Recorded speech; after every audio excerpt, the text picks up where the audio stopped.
There he is. Jeremiah, how are you? How's it going, sir? Good. Thank you for calling a volunteer Red Pest hotline. A lot of people don't know who you are, and I've followed you for a long time on Facebook, and you've followed me, and we have some mutual friends, and Anthony Provost and a few other folks. Let's talk about your story, because you sent it to me, and I about went into tears because that's every athlete's dream to go from when you're a little kid to go play in the NFL. Talk about your story and how you got there. Pretty much, I came from the bottom to the top. I was born in Los Angeles, lived downtown LA Skid Row with my mama before I got taken away. And I was placed with my grandma, then eventually took it from my grandma and put in foster care and ended up going to group homes and, ended up like persevering through all that stuff too. So, my mom ended up dying along the way and my grandma ended up dying too. So, like after my grandma and my mom died, I was in the streets by myself, just, self-motivated, just grinding every single day, networking every day, just trying to get any type of way I can, never giving up. So you have some athletes out here who are playing, finished playing some college ball, maybe playing some semi-pro, or have had some really rough times like you have. What kind of endurance and how easy was it to fall back on the backside of it and do something that's not productive? Well, it's not easy at all. It wasn't easy. Like with the Chargers, I've been talking to the Chargers coach for 3 years. It took me 3 years to get the opportunity, so I was drafted to Major League Football. They folded. I went to like 3 other arena teams, ended up dealing with politics. That didn't go too well. I didn't really give me a chance to actually play because I didn't come from a big school. So, I deal with those politics. I met with the Rams twice, went down to the Rams facility, passed out my film on DVDs, talked to Jeff Fisher. He told me there was no open trials today. So I just, I kind of wanted to leave at the time, but I was like, nah, I came too far. So I just ended up passing out my DVDs around everywhere and ended up going back and talking to Roy Glover. He's actually with the LA Chargers right now. He was there on local day. Ended up talking to him, giving him my film on DVDs, and then, ended up meeting with Lincoln with Coach John Fossil, the special teams coach. We was pretty close. He liked me, I like him, great energy, he's a real person, genuine guy. He ended up telling me to come to training camp and stuff, but everything they ended up working out. And so I just kept pushing, ended up meeting with the Tampa Bay Buccaneers, Paul Spicer, he was assistant D-line coach last year, ended up meeting with them in San Diego, one time in San Diego and one time in Tampa Bay. And then I ended up going after that. I ended up going to the Chargers training camp, and then I ended up meeting Coach Anthony Lynn face to face, and it just went from there. I asked him if basically if I go to arena, because he said he didn't know too much about me and all this other stuff, and I didn't have enough film, and so he just basically told me like if I go to arena and get first team all league, that he'll give me a shot. So that's what I did with them. But before I had the shot with them, I ended up working out for the Cleveland Browns and the 49ers July 11th, 2018. But all we ran was 40-yard dashes and stuff. They didn't really take a real look at me, I feel like, But, I made it through all that now. Here I am, So you have a really big chip on your shoulder with all these teams that didn't really give you a shot. So if you make the Chargers roster and you get signed to a long-term deal, you're going to play with a little bit of pride on yourself, aren't you? Man, it's going to be a trip. I promised myself this since I was a kid that I had to make it, That's why I never gave up too, and, man, it'll be a dream come true for me.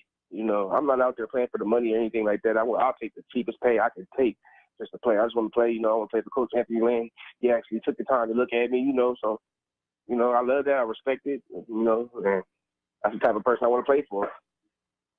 With that being said, tell the people that are listening to the sports guys that are here, the young kids and adults that could possibly have that, still young enough to play in the league or whatever. Tell them what kind of a day it's like in the NFL when you go to camp and that type of thing. Tell them what you do. Well, when I was on local day, all we did was position drills. We did position drills specifically, and I was doing linebacker drills. That's all I was doing, you know. And they just basically want to see if you was an athlete, you know. If you're an athlete, you can move. Can you bend? Can you, you know, change direction? Can you get to the ball? You know, are you a quitter? You know, they want to see all that type of stuff, you know. So like when I went to the Cleveland Browns, like I said, we ran a 40-yard dash, and that was it. What did you run the 40 in that day? 4.73, I believe it was. Yeah.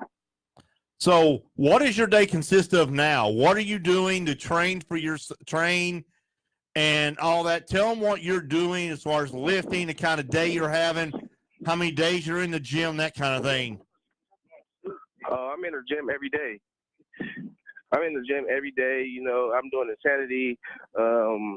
I also run the mountain with my bro, Anthony Spencer. You know, he's like my personal trainer. Right. You know, so speed and agility. I do a lot of speed and agility, a lot of band work, you know, and flexibility, trying to get flexible, really, you know. And, you know, I don't really do too much, you know, bench press and all that stuff. I do a lot of, like, pull-ups and monkey bars and stuff like that. So what position are you going to get a chance to try out for? And if you were to make it to the NFL, what position would you be playing? Honestly, I'll play anywhere they want me to play. Either special teams, R5, L5, you know, linebacker, outside linebacker, middle linebacker. I can play a little bit of D-line, you know. So, you know, they can run some stunts with me, stand me up, anything, you know. I can play fullback also. You know, I'm a pretty versatile player. I'll just play wherever they need me. So you see, you're hungry enough to just do whatever. If they tell you to be the gunner on the kickoff team, you're going to go down there and be the best gunner they've ever seen, aren't you? Yes, sir. I'm about to be the best gunner in the world. What you know, what you're doing now and a chance of a lifetime to be able to go into the league where basically only 1,500 athletes a year basically make the league out of thousands and thousands of want to go into the league. If someone's out there and they're trying to get to the next level, would it be 8th grade football, or they're trying to get to the next level as far as playing like college football? What would you tell them? What would you tell them to do right now?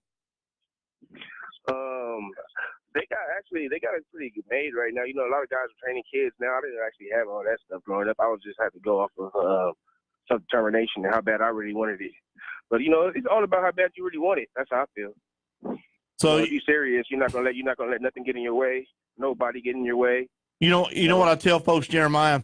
There's a lot of different things I tell them, but one of the things I tell them, especially if they're in school, is keep your school grades up. Don't get in trouble with the principals. Go to class, do your homework, train, work out, work on your craft. If you don't do any of that stuff, you're never gonna make it. You know, if you don't get good grades, you can't play football. So how often do you work on your craft daily? Every day. Every day I'm doing something to get better.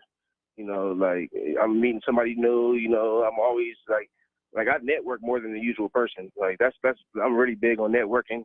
You know,